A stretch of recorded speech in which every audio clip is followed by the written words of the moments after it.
প্রথমে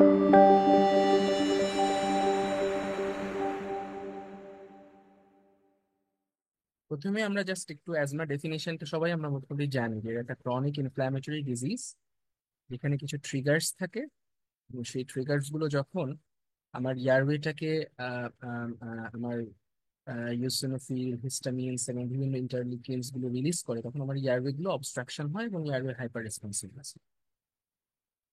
তো এই ইনফ্ল্যামেটরি মেডিয়েটার্স গুলো মূলত কি, এগুলো আমাদের জানা এই জন্য দরকার বিকজ আমরা যখন ট্রিটমেন্ট দিব তখন কিন্তু আমাদের এই ইউসিনোফিলস, হ্যাঁ, মাস্ট সেল, লিম্ফোসাইট, হিস্টামিনস, লিউকোট্রায়েন্স, এই জিনিসগুলোর অ্যাগেনস্টে আমরা মেডিকেশন গুলো মেনলি ইউজ করবো। হ্যাঁ, বিশেষ করে লিউকোট্রায়েন্স, ইউসিনোফিলস, এগুলো আমাদের হচ্ছে মেইন মেডিয়েটরস অফ ইনফ্লামেশন।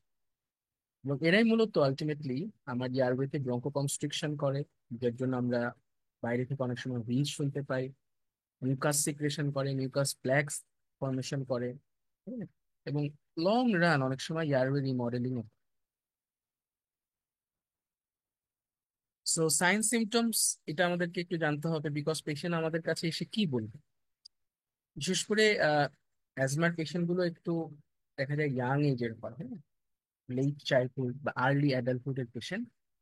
ওরা বলবে যে একটা নয়েজি চেস্ট, শ্বাস নিলে সে একটা শব্দ শুনতে পাচ্ছে, একটা মিউজিক্যাল সাউন্ড শুনতে পাচ্ছে, এবং আপনিও বাইরে থেকে শুনতে পারবেন অনেক সময়, বিশেষ করে যদি পেশেন্ট অ্যাকিউট অ্যাটাকে আসে।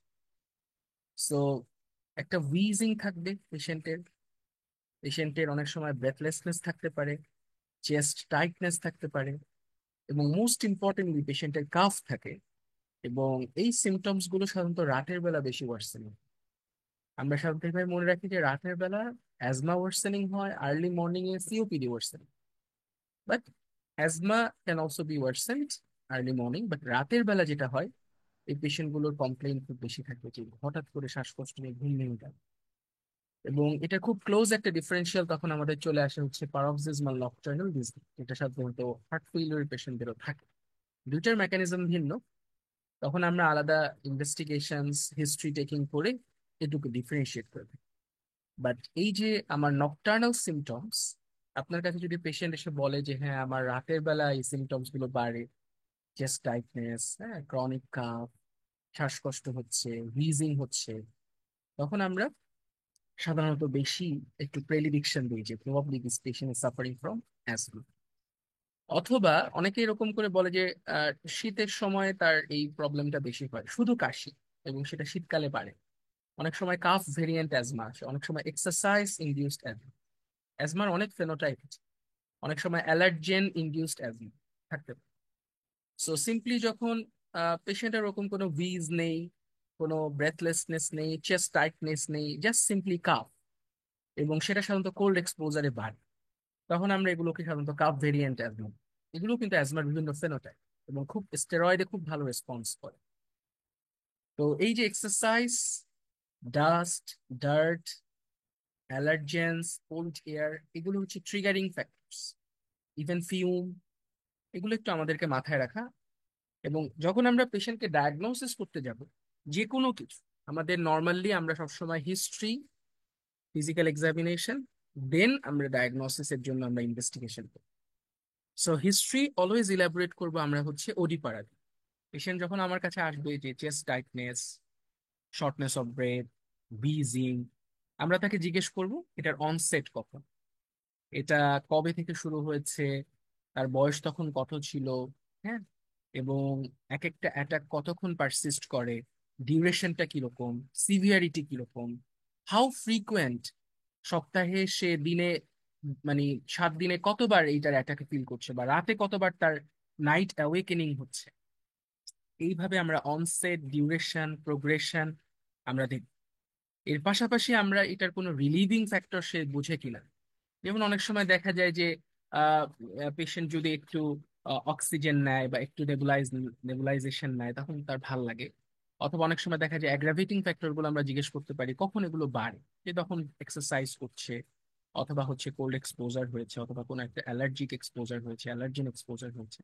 সো অলওয়েজ আমরা রিলিভিং ফ্যাক্টর, আমরা অ্যাগ্রাভেটিং ফ্যাক্টর এবং অ্যাসোসিয়েটেড আদার্স কোনো সিমটমস আছে, যেহেতু রেসপিরেটরি সিস্টেমের সাথে অ্যাসোসিয়েটেড অ্যাজমা, সো আমরা রেসপিরেটরি কমপ্লেন গুলোই আগে দেখার চেষ্টা করবো, যে পেশেন্টের কোনো রানি নোজ আছে কিনা, হ্যাঁ, কোনো নয়েজি চেস্ট আছে কিনা, কাফ আছে কিনা, হ্যাঁ, চেস্ট পেইন আছে কিনা, এগুলো আমরা দেখার চেষ্টা করবো। প্রোডাক্টিভ স্পুটাম প্রোডাকশন আছে। সো অলওয়েজ হিস্ট্রিটা হবে ম্যাথোডিক্যাল। আমাদের কাছে পেশেন্ট আসবে, আমরা জাস্ট একটা ট্রিটমেন্ট দিয়ে ছেড়ে দিব, ব্যাপারটা এরকম না। আপনি যে সময় দিচ্ছেন এটাতেও কিন্তু আপনার পেশেন্ট আপনার প্রতি মানে কনফিডেন্স ফিল করবে, ট্রাস্ট গেইন হবে, যে আমাকে তো অনেক কোশ্চেন করছে সে। তাহলে এই যে সুন্দর করে কথা বলা একটা পেশেন্টের সাথে, দেখবেন যে এটা আপনার পেশেন্ট পুল বাড়াবে, এবং আপনারও একটা ফেম বাড়বে। সো অনসেট জিজ্ঞেস করবেন। এখন যদি একটা 45 বছরের পেশেন্ট বা হচ্ছে আরো বেশি বয়সের একটা পেশেন্ট এসে এরকম অ্যাজমার মতো ফিচার দেয়, তাহলে আপনার কিন্তু সামথিং এলস। অনেক সময় লেট অনসেট অ্যাজমা হতে পারে, হ্যাঁ, বিশেষ করে কিছু ভাস্কুলাইটিস কন্ডিশন আছে, ইউসিনোফিলিক ভাস্কুলাইটিস, ইজিপিএ যেটাকে বলে, শার্গ স্ট্রস ডিজিজ, আশা করি আপনারা সবাই শুনবেন। এইসব অনেক সময় দেখা যায় যে এরা লেট অনসেট অ্যাজমার মতো নিয়ে আসে। অথবা পেশেন্ট বলবে, বলবে না যে আমি স্মোকিং করি, বা সিওপিডির কোনো ফিচার্স হয়তো বা তার ভিতরে পাবেন না, কিন্তু একবার সুন্দর হুইজ শোনা যাচ্ছে, এবং সে বলেছে না আমার ছোটকালে আসলে এরকম কিছু হয়নি, লেট অনসেট অ্যাজমা। তো লেট অনসেট অ্যাজমাও কিন্তু হতে পারে, এটাও মাথায় রাখবো। সাধারণত দেখা যায় যে allergic bronchopulmonary aspergillosis, eosinophilic granulomatous with polyangiitis, এগুলো তো অনেক সময় বয়স বেড়ে যাওয়ার পরেও অ্যাজমার মতো ফিচার নিয়ে আসতে পারে। সেটা হচ্ছে আমরা এদেরকে নিয়ে আসলে ডিল করব না, আমরা এদেরকে স্পেশালিস্টের কাছে রেফার করে দিব। এটা আমাদের ক্লাসের একটা পার্টি আছে, when when should be refer an asthmatic patient. But অবশ্যই যখন আমার কাছে আসবে আমি সুন্দর করে onset, duration, progression, associated symptoms, aggravating factor, relieving factor, এগুলো জিজ্ঞেস করে দেব। এবং পাশাপাশি ট্রিগার্স, যেহেতু আমাদের মেডিসিনের অনেক কিছু ডিজিজ আছে যেগুলো আমরা প্রথমে বুঝে যাই যে এটাই হচ্ছে সেই ডিজিজ। যেমন একটা ফোকাল সিজারের একটা পেশেন্ট আপনার কাছে আসলো খিঁচুনি নিয়ে, আপনি বুঝতে পারলেন যে এটা খিঁচুনি। নেক্সট কিন্তু এটা দিয়ে আপনাকে ট্রিটমেন্ট দিয়ে ছেড়ে দিলেই ব্যাপারটা হচ্ছে না, আপনাকে ট্রিগারিং ফ্যাক্টরটা তাকে জিজ্ঞেস করতে হবে, যে রিসেন্ট টাইমে সে কোনো স্ট্রেসে আছে কিনা, সে কোনো খাবার মিস করেছে কিনা, বা আগে থেকে সে ওষুধ পেতো সেটা নন কমপ্লায়েন্ট কিনা, অথবা ফ্ল্যাশ অফ লাইটস, অথবা binge alcohol, smoking, sleeplessness, restlessness, এরকম ট্রিগারিং গুলো আপনাকে জিজ্ঞেস করতে। সেম একটা অ্যাজমার পেশেন্ট হঠাৎ হঠাৎ করে কেন অ্যাটাক করছে, স্মোকিং, ডাস্ট, ডার্ট, নাকি কোনো এখন তার অনগোয়িং নিউমোনিয়া, হ্যাঁ, অথবা সে কোথায় কাজ করে। Occupational history is very important, because যারা কটন মিলে কাজ করে, হ্যাঁ, ইন্ডাস্ট্রিয়াল এক্সপোজার যাদের আছে, তাদের ক্ষেত্রে তখন অনেক সময় আমাদেরকে জব সুইচের জন্য বলতে হবে। এবং family history, family history of atopy, বিশেষ করে যাদের এক্সিমার সমস্যা আছে, যারা অল্প একটু ধুলাবালিতে গেলেই যাদের রাইনাইটিস শুরু হয়ে যায়, নাক থেকে অজস্রে পানি পড়ে, এইসব পেশেন্ট গুলোর অ্যাজমা হওয়ার চান্স অনেক বেশি। So these are the triggers of asthma. এটা আমাদেরকে হিস্ট্রিতে ক্লিনিক্যালি ইভ্যালুয়েট করতে হবে, এবং এটা আপনার প্রেসক্রিপশনের পাশে লিখে রাখবেন। তাহলে যেটা হবে, আপনার প্রেসক্রিপশন যখন অন্য কোনো ডক্টর দেখবেন, সে বুঝবেন যে ইয়েস, উনি খুব ভালোভাবে বিষয়টা ইভ্যালুয়েট করছেন। আচ্ছা, আমার সাথে অলরেডি অনেক পার্টিসিপেন্টস আছেন, যার যদি কোনো কোশ্চেন থাকে অবশ্যই সাথে সাথেই আমাকে জিজ্ঞেস করুন। আচ্ছা, এরপর আমরা চলে আসবো ফিজিক্যাল এক্সামিনেশন। আমরা সবাই রেসপিরেটরি সিস্টেম এক্সামিনেশন থরলি জানি, যে আমরা ইন্সপেক্ট করব, তারপর হচ্ছে আমরা পালপেশনে যাব, এবং আমরা সাধারণত চেম্বারে এত সময় থাকে না, আমরা সরাসরি অসকালটেশনে চলে যাই, এবং অসকালটেশন যখন আমরা করি তখন খুব সুন্দর মিউজিক্যাল সাউন্ড শোনা যায়, রংকাই যেটাকে। হ্যাঁ, খুব সুন্দর রংকাই শোনা যায় পেশেন্টের, অনেক সময় all over the lung field, অনেক সময় স্ক্যাটার্ড রংকাই শোনা যায়। অনেক সময় দেখা যায় এত বেশি ইয়ারওয়ে হাইপার রেসপন্সিভনেস বা ইয়ারওয়ে ন্যারোয়িং হয়ে যাচ্ছে, যে ভেরি পুয়ার ইয়ারিং, অনেক সময় বোঝা যাচ্ছে না যে সে শ্বাস নিচ্ছে নাকি নিচ্ছে না। আপনি পাজলড হয়ে যাবেন যে পেশেন্ট হয়তো বা শ্বাসই নিচ্ছে না, কারণ আপনি কোনো ব্রেথ সাউন্ড শুনতেছেন না। এগুলো সাইলেন্ট চেস্ট আমরা বলি। তো এরকম রংকাই, সাথে মাঝে মাঝে কি স্ক্যাটার ক্র্যাকলস পেতে পারেন, আপনি ক্রেপিটেশনস পেতে পারেন। These are the very much diagnostic features of asthma. তাহলে আপনি রংটাই পাবেন, এবং রেসপিরেটরি ডিস্ট্রেসের আদার্স ফিচার গুলো ইন্সপেকশন আপনি দেখতে পারেন, যে পেশেন্টের হয়তো বা দেখা যাচ্ছে এক্সেসরি মাসলস গুলো সে ইউজ করছে, অথবা পেশেন্ট একটু সায়ানোস্ট হয়ে আছে, অথবা পেশেন্টের শ্বাস নিতে কষ্ট হচ্ছে, হ্যাঁ, লেবার্ড ব্রিদিং। এবং খুব ভেরি মানে নিয়ার ফ্যাটাল অ্যাজমাতে চলে গেলে পেশেন্ট চেস্ট একদম সাইলেন্ট হয়ে যায়, তখন পেশেন্ট ইন্টিমেট। সেগুলো আমরা দেখবো। হ্যাঁ, এবার চলে আসি যেটা আসলে আমাদের অবজেক্টিভ টেস্টিং। আমাদেরকে কি কি করার জন্য পেশেন্টকে আমাদের প্রেসক্রিপশনের পাশে লিখে দিতে হবে। তো যখন আপনি একদম নিউ অ্যাজমা, আপনি শিওর না, আপনি অবশ্যই এই টেস্টগুলো করে কনফার্ম। হ্যাঁ, আমরা যেগুলো করি আমরা সাধারণত একদম বেসিক নন ইনভেসিভ যে টেস্টটা আমরা করতে পারি, ফেনো টেস্ট, এটা আমি সামনেই বলবো। কিন্তু গাইডলাইন বেসড ফার্স্ট লাইন যে টেস্টটা সেটা হচ্ছে আমাদের স্পাইরোমেট্রি উইথ ব্রোঙ্কোডায়ালেটর রিভার্সিবিলিটি টেস্ট। আমরা জানি যে অ্যাজমা একটা রিভার্সিবল কন্ডিশন। সো আমি যেটা করবো, পেশেন্টকে প্রথমে FEV1 FVC রেশিওটা দেখবো। প্রথমে আমি শিওর হব যেটা obstructive lung disease. FEV1 FVC check করে আমি দেখবো যেটা পার্সেন্টেজটা কত। এটা যদি 70%-এর কম, দ্যাট ইন্ডিকেটস যে ইয়েস, এটা একটা অবস্ট্রাকটিভ লাং ডিজিজ।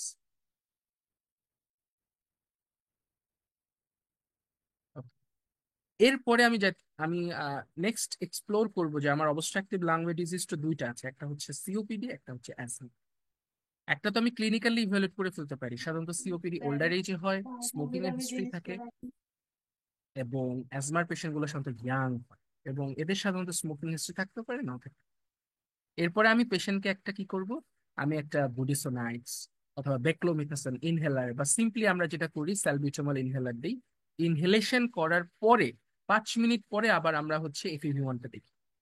যদি দেখি যে আমার বিফোর ইনহেলেশন FEV1 যা ছিল তার চেয়ে 12%-এর চেয়ে বেশি বেড়ে গেছে, বা আমার যে আগের ভলিউমটা ছিল সেটা যদি 200 ml এর চেয়ে বেশি বেড়ে যায়, আরো ভালো কনফিডেন্স আসে যদি এটা 15%-এর চেয়ে বেশি বেড়ে যায়, অথবা 400 ml এর চেয়ে বেশি বেড়ে যায়। সো এটা হচ্ছে নতুন জিনা গাইডলাইনে অ্যাড হয়েছে। আমরা জানি যারা যারা ডেভিডসনটা পড়ে থাকেন, দেখবেন যে ওখানে 12%, নতুন করে অ্যাড করা হয়েছে 15%। আগে ছিল 200 ml, নতুন করে অ্যাড করা হয়েছে 400 ml। তার মানে ব্রঙ্কোডাইলেট দেওয়ার করার পরে যদি আমার FEV1 এর পার্সেন্টেজটা বেড়ে যাচ্ছে, অথবা আমার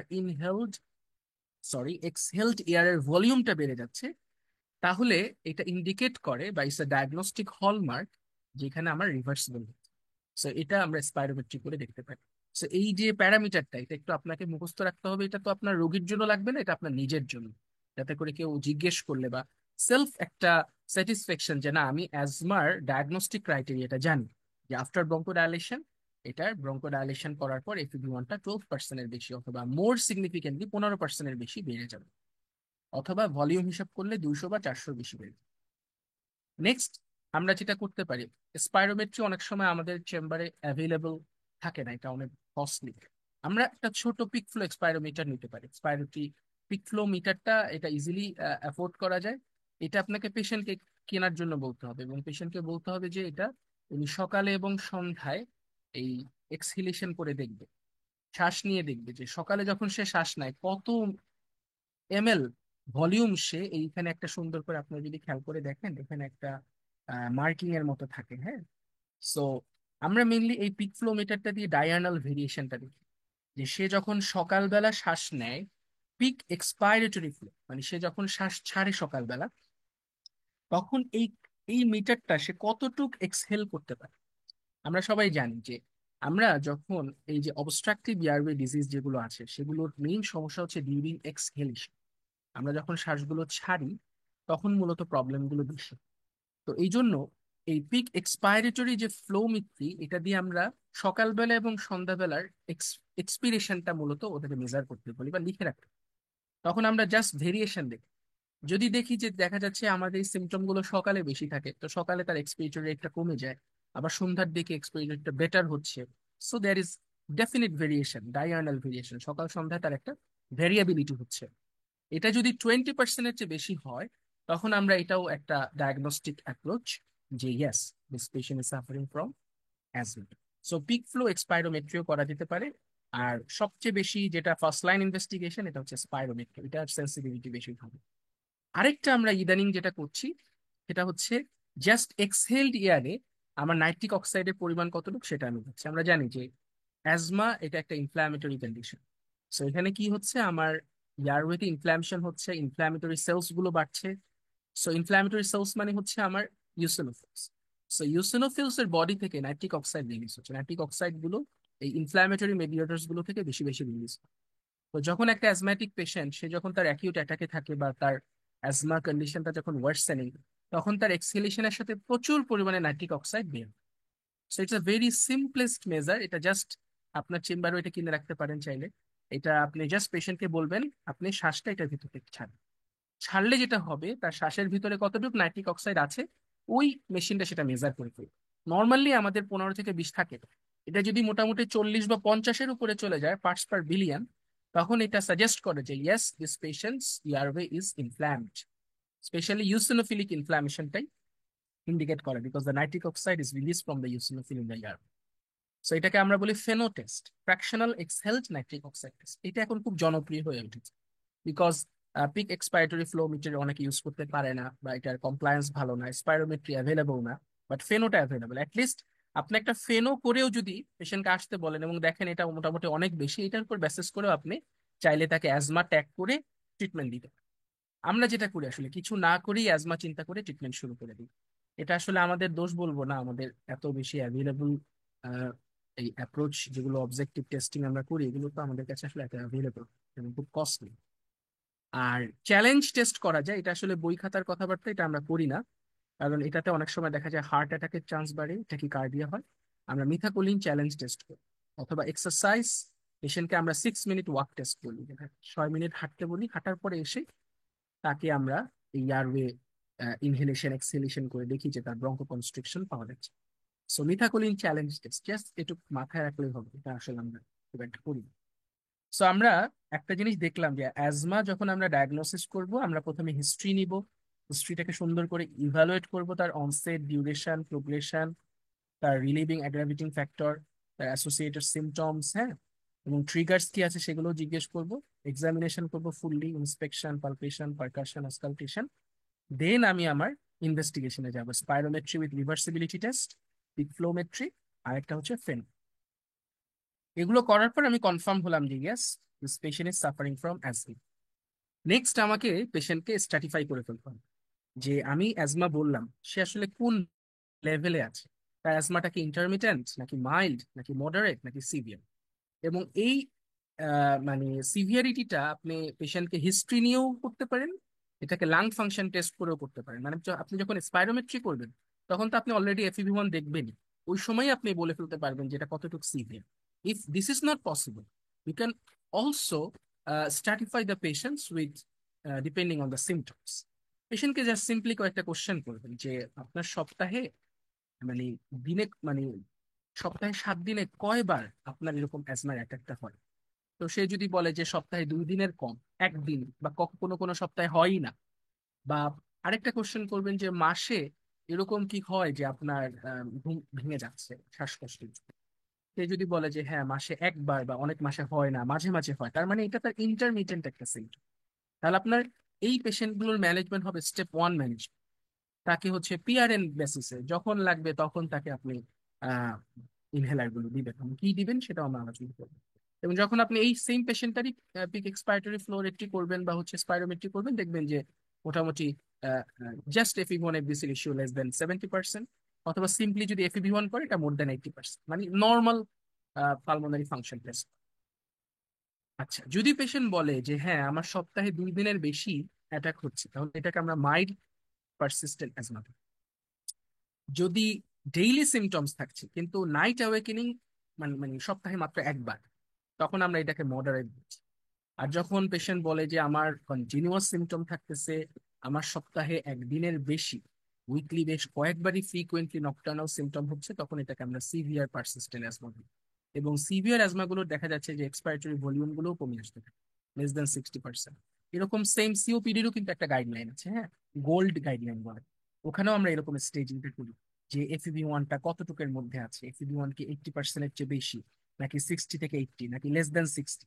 এফইবি 1 যত কমতে থাকবে এটার মিন করে যে আপনার ইয়ার ফ্লো মানে এয়ারওয়ে তত বেশি কনস্ট্রিক্টেড হয়ে গেছে, দেয়ার ইজ ব্রঙ্কো কনস্ট্রিকশন। তো যাই হোক, এই এই যে কয়েকটা কথা যে আপনার সপ্তাহে কতদিন আপনাকে অ্যাটাক হচ্ছে, মাসে কতটা রাত আপনাকে ঘুম ভেঙে যাচ্ছে অ্যাজমার অ্যাটাকের জন্য। যদি বলে যে ভেরি ইনফ্রিকুয়েন্ট, সপ্তাহে হয়তোবা 2 দিনেরও কম, মাসে হয়তোবা 2বারেরও কম, দিস ইজ ইন্টারমিট।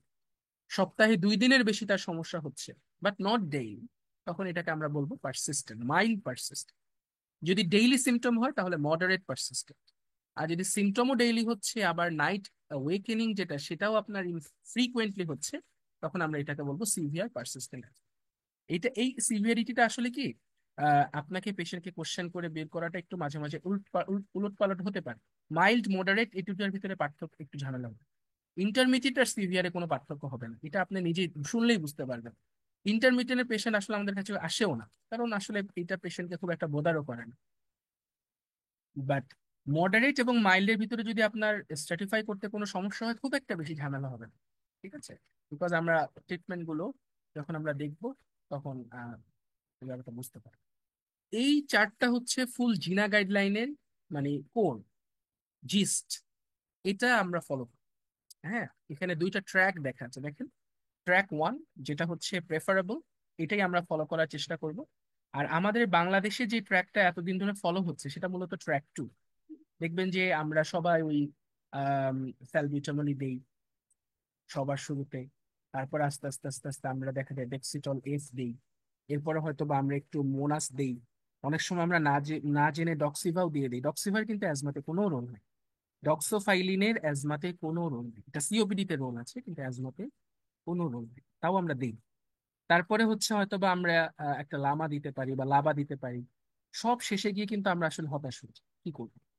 সো এখন যেটা প্রেফার্ড যে ট্র্যাকটা, সেটার ভিতরে 5টা স্টেপের ভিতরে প্রথম যে 2টা স্টেপ, তার মানে আমার পেশেন্টের সিমটমসটা যখন জাস্ট ইন্টারমিটেন্ট অথবা ভেরি মাইল্ড, ওরা এখন যেটা বলতেছে যে আইসিএস ফরমেট্রল কম্বিনেশন। তার মানে আমি inhaled corticosteroid very low dose এবং একটা লং অ্যাক্টিং লাবা, মানে LABA long acting beta two agonist, যেটা ফরমেটরল নামে পাওয়া যায়। আমরা জানি স্যালমেটরলটা আমরা সাধারণত ইউজ করি, কিন্তু এখন ওরা ফরমেটরলটাকে প্রেফার করছে। এর কারণ আছে।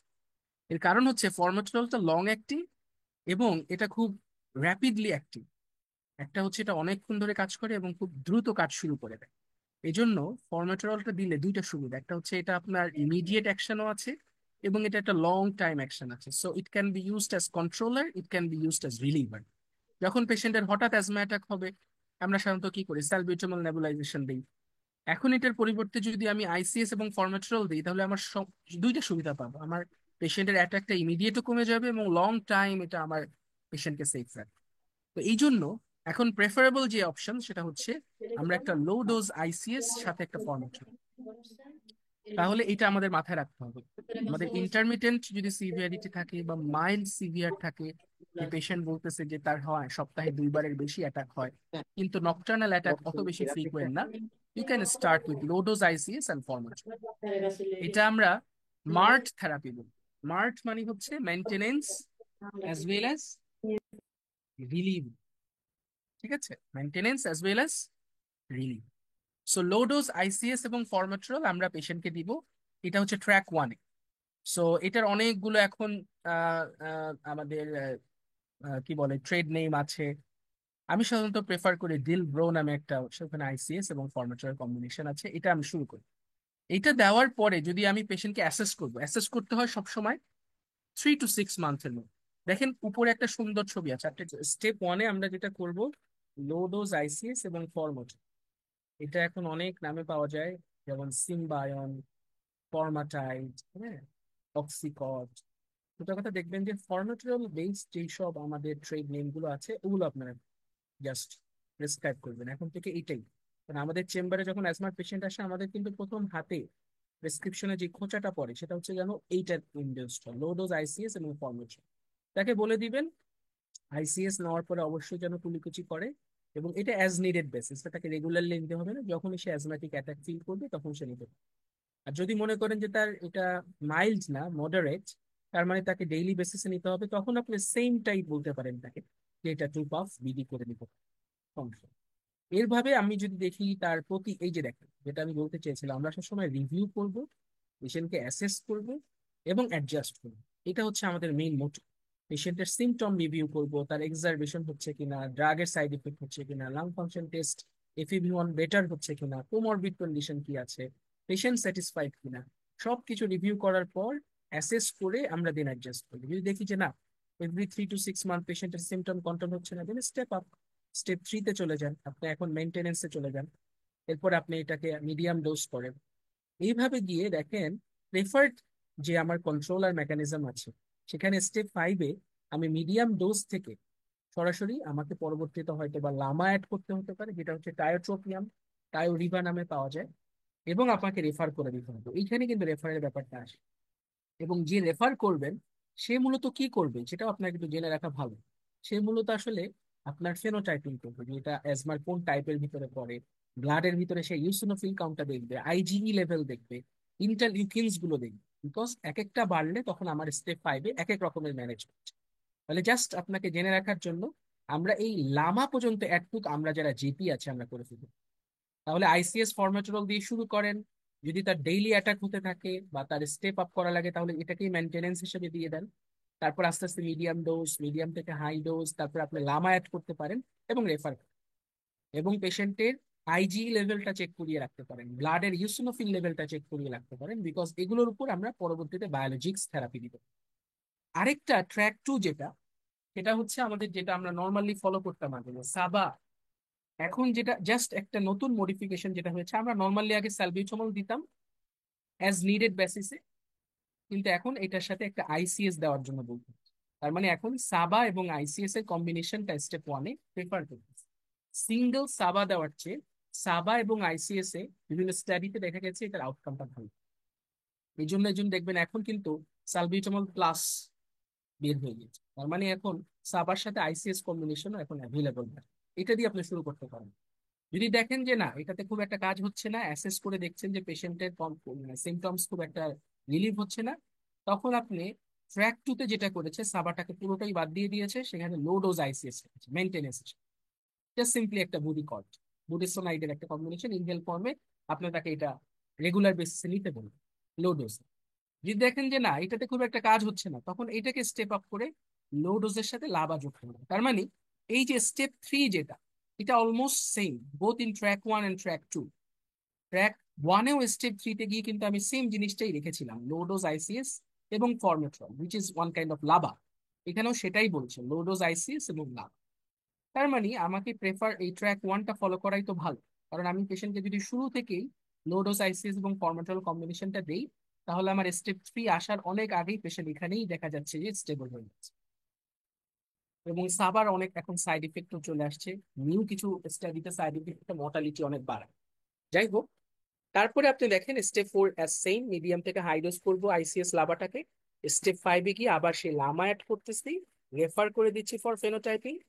এবং সেখানে অনেক সময় আমরা দেখা যাচ্ছে যে anti IgE inhibitor, anti interleukin 5 inhibitor, এগুলোর নাম আমরা একটু পরে দেখবো, সেগুলো অনেক সময় অ্যাড করার অপশন থাকে। বাট এরা করবে হচ্ছে যারা স্পেশালিস্ট, যারা পালমোনোলজিস্ট। এই নিচে একটা ছোট ছোট কথা লেখা আছে।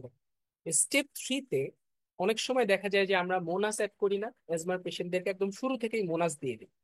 আসলে অ্যাকর্ডিং টু গাইডলাইন দেওয়া উচিত না, তারপরে আমাদের দিতে হয় বাধ্য হয়ে, কিছু করার থাকে না। কারণ অল্প মেডিসিন দিলেও পেশেন্টদের এখন যে সাইকোলজি, যে আলো একটা মাত্র ইনহেলার দিল আর কিছুই দিল না, তো পেশেন্ট আপনাকে অ্যাপ্রিসিয়েট করবে না, বিকজ ইট ইজ বাংলাদেশ। বাইরে থাকলে দেখবেন যে যত কম দিবেন আপনাকে কিন্তু ওইভাবে অ্যাপ্রিসিয়েট করবে।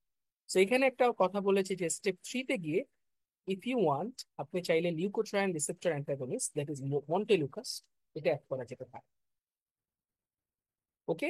এবং পরবর্তীতে স্টেপ 4-এ গিয়েও আপনি চাইলে লামাটা আরো আগে নিয়ে আসতে পারেন, হ্যাঁ, টায়োডিপা যেটা, তার মানে আপনি লাবার সাথে লামাও অ্যাড করবেন। এখন কিন্তু খুব সুন্দর নাইস কম্বিনেশন এসেছে, লাবা লামা আইসিএস, যেটা আমরা সিওপিডি পেশেন্টদের দিয়ে থাকি। এটা আপনি চাইলে যেসব অ্যাজমা পেশেন্ট গুলো খুব একটা বেশি রেসপন্স করছে না উইথ সিঙ্গেল আইসিএস এবং ফরমেটরল, তাদেরকে আপনি চাইলে ট্রিপল থেরাপি দিতে পারেন, হ্যাঁ। যেমন এখন কিন্তু প্রচুর অনরিভা প্লাস, এরকম অনেকগুলো ট্রেড নেম আসছে, যেখানে একটা লাবা আছে, লামা আছে, আবার আইসিএস আছে। তো এটা আমি স্টেপ 4-এ গিয়ে দিতে পারবো চাইলে, হ্যাঁ। আমার আইসিএস লাবার সাথে if you want you can add LAMA or LTR, যেটাই আপনি চান দিবেন। তো সহজ কথা হচ্ছে, আমার কাছে তো সবসময় ইনিশিয়ালি পেশেন্ট আসে, আমি চেষ্টা করব লো ডোজের একটা আইসিএস এবং ফরমেটরল দিয়ে শুরু করতে। যদি আমি কনফিডেন্ট থাকি, yes I am dealing with a patient with asthma. অনেক সময় আপনার কাছে লো রিসোর্স থাকতে পারে, আপনি অনেক গ্রামে থাকতে পারেন, তখন তো এত কিছু স্পাইরোমেট্রি করা সম্ভব না, ফেনো করা সম্ভব না, আপনার ক্ষেত্রে পিক ফ্লো রেট মেট্রি করা সম্ভব না, মিথাকোলিন চ্যালেঞ্জ টেস্ট করা সম্ভব না। সেক্ষেত্রে আপনি আপনি ওভাবেই লিখে রাখবেন যে পেশেন্টের রংকাই আছে, পেশেন্ট ইয়াং, তার হয়তো ফ্যামিলি হিস্ট্রি আছে, ওভাবে আপনি একটা সাসপেক্টেড অ্যাজমা লিখে লোডোজ আইসিএস ফরম্যাটেরল শুরু করে দিন। সিম্বায়ন নামে পাওয়া যায়, ফরমাটাইড নামে পাওয়া যায়, ফরমাটেরল কম্বিনেশন যেটা। এরপরে আপনি পেশেন্টকে অবশ্যই ভালো করে এডুকেট করেন যে আমার কাছে কিন্তু 3 মাস পর আসতে হবে, because I will assess you, review and adjust. এটা কিন্তু আপনার একটা খুব ইম্পর্টেন্ট একটা এডুকেশন। এরপরে আপনি আস্তে আস্তে স্টেপ আপ করবেন। যখন আপনি একদমই পারবেন না, স্টেপ 5-এ গিয়ে আমরা রেফার করি।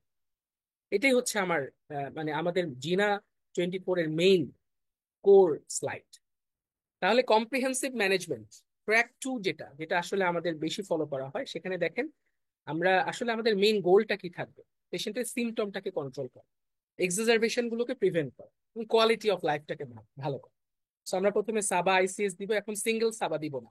যদি আমার আজকের ক্লাসে একটা কথা আপনি মাথায় রেখে দিতে চান, তাহলে এটুকুই রাখবেন যে এখন থেকে আমরা অ্যাজমার স্টেপ 1-এ, মানে ইনফ্রিকুয়েন্ট যখন অ্যাটাক হচ্ছে, পেশেন্ট বলতেছে হ্যাঁ মাসে একবার বা তার কম আমার নকটার্নাল সিমটম হচ্ছে, বা সপ্তাহে 2 দিনেরও কম আমার হচ্ছে অ্যাটাক হচ্ছে, তার মানে পেশেন্ট অনেক সেটেলড, ইন্টারমিটেন্ট সিমটম, তখন আমি শুধু সাবা দিয়ে পেশেন্টকে ছাড়বো না, আমি একটা সাবা আইসিএস কম্বিনেশন দিব।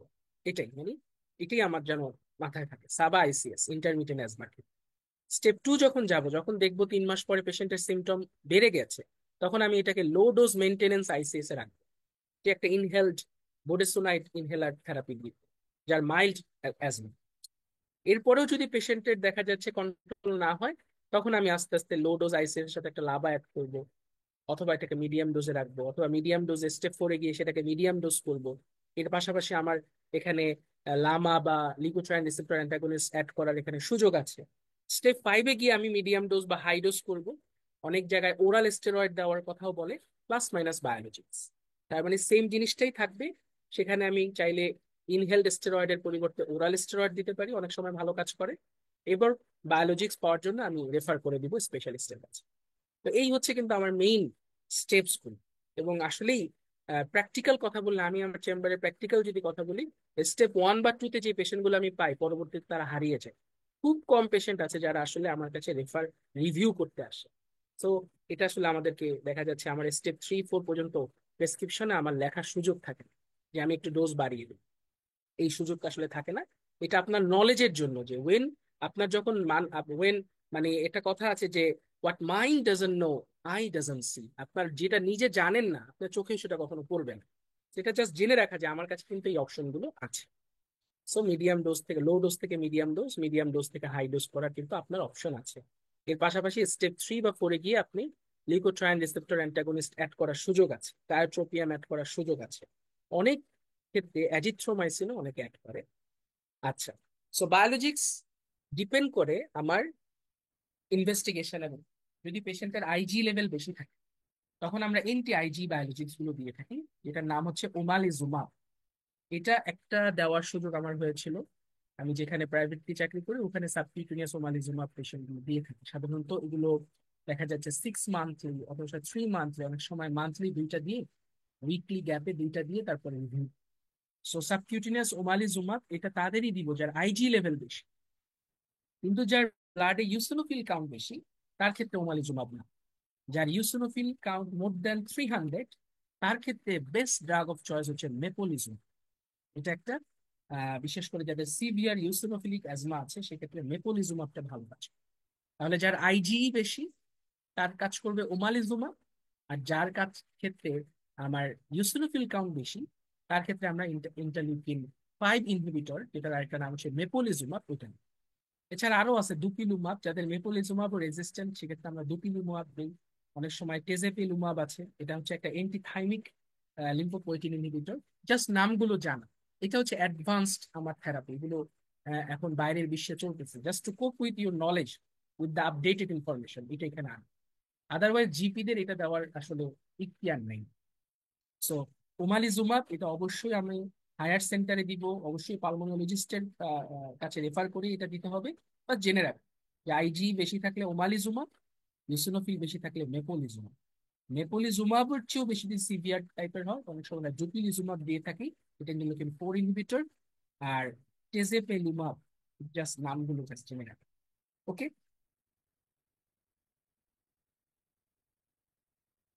নেক্সট আরেক ধরনের পেশেন্ট আমার কাছে আসবে, এক্সারবেশন। এক্সারবেশনে সাবার উপরে কেউ নাই। এখানে আপনাকে নেবুলাইজ করতে হবে স্যালবিউটামল, সোজা হাই ডোজ স্যালবিউটামল। অনেক সময় আমরা মানে একটার পর একটা রিপিটেটিভ স্যালবিউটামল ইনহেল মানে নেবুলাইজেশন, অনেক সময় যদি নেবুলাইজেশনের সুযোগ না থাকে, 4 থেকে 10 পাক স্পেসার দিয়ে আপনি তাকে নিতে বলুন। হ্যাঁ, রেগুলারলি মানে রিপিটেডলি ফর 1 আওয়ার, অনেক সময় এরকম নিতে এক্সারবেশন, তারপরে আপনি পেশেন্টকে ওরাল কোর্টিকোস্টেরয়েড খান। আর যদি পেশেন্টকে অ্যাডমিট করতে পারেন, ইনজেক্টেবল কর্টিসন দেন 100 milligram TDS, followed by oral steroid at least for 5 to 7 days, plus supportive management, oxygen লাগলে অক্সিজেন দেন, আদার্স ম্যানেজমেন্ট লাগলে সেগুলো। সো এক্সারবেশনে সাবার উপর চলবে। Short acting beta two agonist is the mainstay of treatment. বা যখন আপনি মেনটেনেন্সে চলে যাবেন, রিলিভার থেরাপির কথা বলবেন, তখন কিন্তু এখন আর সিঙ্গেল সাবা ইউজ করেন। হ্যাঁ, সাবার সাথে আইদার আইসিএস দিবেন অথবা আইসিএস এর সাথে ফরমাটশন দিয়ে শুরু। সো বেটার আইসিএস ফরম্যাট, ফরমাটাইট, সিম্বায়ন, এই নামগুলো মাথায় রাখবেন। এগুলো দিয়ে আমরা শুরু করবো টুপা বি। এবং আমাদেরকে অ্যাজ এ ডক্টর কিছু রেড ফ্ল্যাগ সাইন মাথায় রাখতে হবে। পেশেন্ট যদি আপনার কাছে silent chest, cyanosis, confusion, bradycardia, comatose, এই পেশেন্ট গুলোকে আর চেম্বারে রাখলে হবে না, এদেরকে সাথে সাথে একটু নেবুলাইজ করে পারলে হচ্ছে মানে সাথে সাথে রেফার করি। হ্যাঁ, এবং নেবুলাইজেশন, সাবা, ইপারট্রোপিয়াম, আইভি কটসন, এগুলো দিয়ে অক্সিজেন থেরাপি করে আপনি পেশেন্টের সাথে সাথে রেফার করেন। এবং এই ক্ষেত্রে মানে সিভিয়ার লাইফ থ্রেটেনিং এ ম্যাগনেসিয়াম সালফেটের একটা রোল আছে। আমরা যেটা ম্যাক্সাল্ফ দিয়ে থাকি এই পি একল্যামশিয়া একল্যামশিয়াতে, ওই ম্যাক্সাল্ফটাই আপনি আহ, আরেকটু র্যাপিড রেট নিতে পারবেন, উইদিন 20 মিনিটস হাফ বোতল আইডি আপনি দিতে পারেন। সিভিয়ার যাদের ব্রঙ্কোকনস্ট্রিকশন, যাদের এই নেবুলাইজেশনও কোনো কাজ হচ্ছে না, তাদের ক্ষেত্রে আপনি এইটা দিতে পারবেন। এবং ইমিডিয়েটলি হসপিটালাইজেশন করার জন্য অ্যাডভাইস করি, এটা আমরা মোটামুটি সবাই জানি। শুধু একটাই কথা, এখানে ম্যাগনেসিয়াম সালফেটের রোল আছে। তাহলে স্টেপ ওয়াইজ যে অ্যাপ্রোচ গুলো, এখানে জিনা গাইডলাইনের যে এডিশনাল কনসিডারেশন, সেটা আমরা আবার যদি একটু রিক্যাপিচুলেট করি, যে রিলিভার থেরাপি বা যেটাকে আপনি মেনটেন্যান্স থেরাপি হিসেবে ইউজ করতে পারেন চাইলে, সেটা এখন কিন্তু লো dose ICS format.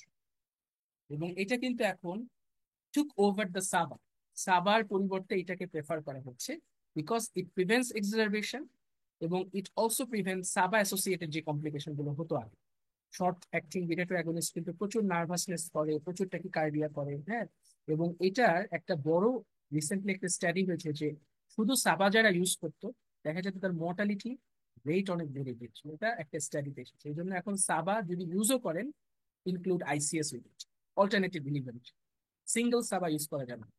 R preferably as a মানে আপনি updated physician, please try to use low dose ICS formoterol, সিম্বায়ান, বা সিম্পলি এত কিছু মনে থাকলে বেক্সিটল এফ দিয়ে শুরু করবেন, কোনো সমস্যা নেই। যে আপনি এটা অ্যাটাক হলেও নিবেন, এটা মেনটেনেন্স হিসেবে হবে, এইভাবে আপনি বুঝিয়ে দিন।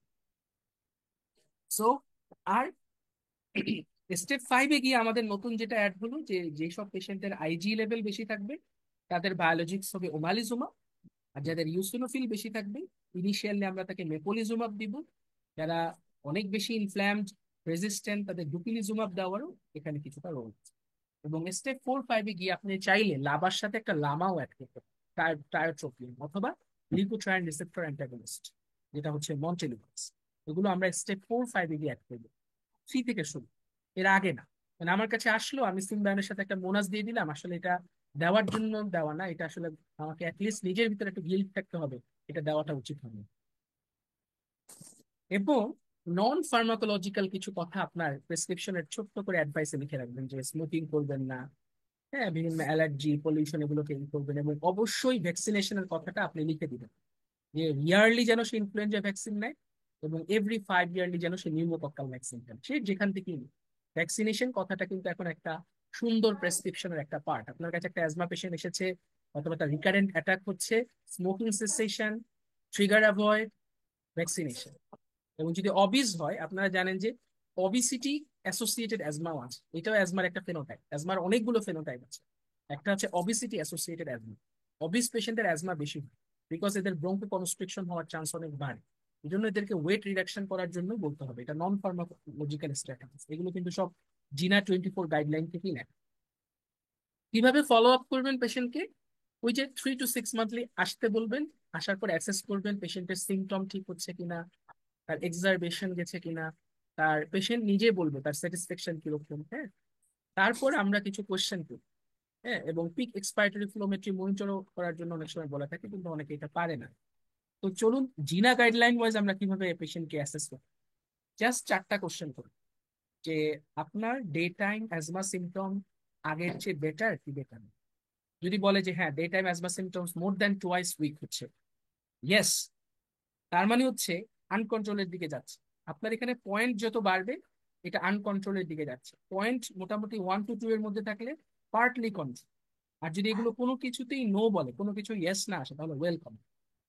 তাহলে ডে টাইম অ্যাজমা সিমটম আছে কি আছে না, নাইট অ্যাওয়েকেনিং আছে কি আছে না, আপনার যে সাবা রিলিভারটা, অথবা আপনি আইসিএস ফরম্যাটরল দিয়ে বলেন, এই রিলিভারটা আপনাকে সপ্তাহে কয়বার ইউজ করতে হচ্ছে, বা এনি অ্যাক্টিভিটি লিমিটেশন, সে একটা জব করে, সেই জবটা ধরা যাচ্ছে যে তার অ্যাটাকের জন্য সে ওখানে যেতে পারতেছে না, তার মানে লাইফ অ্যাক্টিভিটি লিমিটেড হচ্ছে কেন।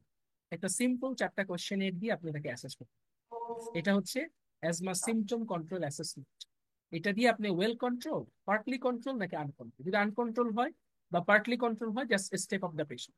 যদি ওয়েল কন্ট্রোল হয় তাহলে ওইটাকেই কন্টিনিউ। সো অলওয়েজ পেশেন্টকে একটা রিটেন প্ল্যান লিখে দিবেন যে আমার কাছে এইভাবে আসবেন, আপনি কিন্তু এখন এই স্টেজে আছেন। হ্যাঁ, জোন করে দিন। যার ডেইলি ম্যানেজমেন্ট লাগে তাকে গ্রিন জোন, যার এমার্জেন্সি সিচুয়েশন রেড জোন, যে তার একটা সময় এমার্জেন্সি মানে কেয়ার লাগতে পারে বা হচ্ছে আপকামিং। ইয়েলো জোন, যার অনেক সময় এক্সারবেশনের হচ্ছে আর্লি সাইন্স থাকে, দেখা যাচ্ছে patient frequently diabetic patient, frequently তার ইনফেকশন হচ্ছে, নিউমোনিয়া হচ্ছে, এই পেশেন্ট কিন্তু এক্সারবেট যাবে। সো জোনে ভাগ করে দিবেন, রিটেনলি তাকে লিখে দিবেন যে এই প্ল্যান, এটা হচ্ছে রিসেন্ট গাইডলাইনে বলেছে অলওয়েজ রিটেন ডকুমেন্ট। এবং লাইফস্টাইল মডিফিকেশনের জন্য বলতে হবে, যেটা অলরেডি বলা, smoking cessation, trigger avoid, vaccination এবং লিমিটেড এক্সারসাইজ এনকারেজ করতে হবে। বাট তাদের না যাদের এক্সারসাইজ ইনডিউসড অ্যাজমা। পেশেন্ট এসে বলবে যে আমি হাঁটাচলা করলে, কাজ করলে, এক্সারসাইজ করলে আমার এই অ্যাজমা অ্যাটাক বাড়ে, তাদের ক্ষেত্রে না। এছাড়া বাদ বাকি যারা আছে তাদের ওয়েট কমানোর জন্য বা অ্যাজ এ হোল অ্যাক্টিভ থাকার জন্য এক্সারসাইজের জন্য এনকারেজ। এবং রেফারেল আমরা সবসময় স্টেপ 4 এর পরে করি। যদি দেখি যে স্টেপ 1, স্টেপ 2, স্টেপ 3 আমি মেডিসিন গুলো অ্যাডজাস্ট করার পরও আমার কাজ হচ্ছে না, refer the patient. Frequent exacerbation হচ্ছে, refer the patient. Suspected alternative কোনো ডায়াগনোসিস, অ্যাজমার মোটামুটি অনেকগুলো ডিফারেন্সিয়াল আছে। সিম্পল জার্ড, যারা অবিস তাদের যে জার্ড হয় না, জার্ডটাও অ্যাজমার মতো ফিচার নিয়ে আসবে। সাইনোসাইটিস এর পেশেন্ট গুলো অনেক সময় অ্যাজমার মতো মিসলিডিং নিয়ে আসবে। এছাড়া সিওপিডি, হ্যাঁ, তারপরে হচ্ছে ভোকাল কর্ড ডিসফাংশন, এগুলো অনেক সময় আপনার কাছে মনে হতে পারে যে অ্যাজমা। সো যদি মনে করেন যে there suspected alternative diagnosis, refer the patient to permanent. আর যাদের বায়োলজিক্স দরকার তাদেরকে অবশ্যই রেফার করতে। So these are the 4 parameters. যদি আপনার পেশেন্ট এর ভিতরে পড়ে, এটাই হচ্ছে আমাদের রেফারেল পাথ। এবং অ্যাজ এ জিপি প্র্যাকটিশনার আপনাকে এই জিনিসগুলো একটু সাথে রাখা ভালো বা শিখে রাখা ভালো। যে স্পাইরোমিট্রি কিভাবে ইউজ করে, ইনহেলার টেকনিকটা। যেমন আমরা অনেকে ইনহেলার টেকনিক জানি না। প্রথমে পেশেন্টকে বলবেন আপনি সুন্দর করে শ্বাস নিয়ে শ্বাস ছেড়ে দেন। এরপরে আপনার ইনহেলারটাকে টাইটলি মুখের চারপাশে এরকম করে ধরে রাখেন যাতে করে কোনো বাতাস মুখ থেকে বেরিয়ে। এরপর আপনি ডিপ একটা শ্বাস নেবেন, ডিপ একটা ইনহেলেশন নিয়ে 10 সেকেন্ড ধরে রাখবেন। তারপরে আস্তে আস্তে শ্বাসটা মুখ দিয়ে ছাড়বেন, নাক দিয়ে।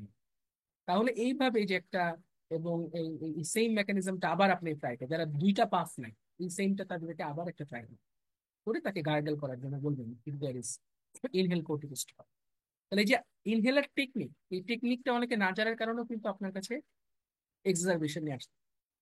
এই জন্য বলা আছে যে পেশেন্ট যদি অ্যাজমা কন্ট্রোল হয় না, তাদের প্রথমে দেখতে হবে তার টেকনিকে ঝামেলা আছে কিনা, কমপ্লায়েন্স ঠিক আছে কিনা। তারপরেও যদি সব ঠিকঠাক থাকা পড়লেও অ্যাজমা কন্ট্রোল হয়, তাহলে দেখতে হবে যে ডায়াগনোসিস আমার ঠিক আছে, এটা আসলে অন্য কোনো কিছু।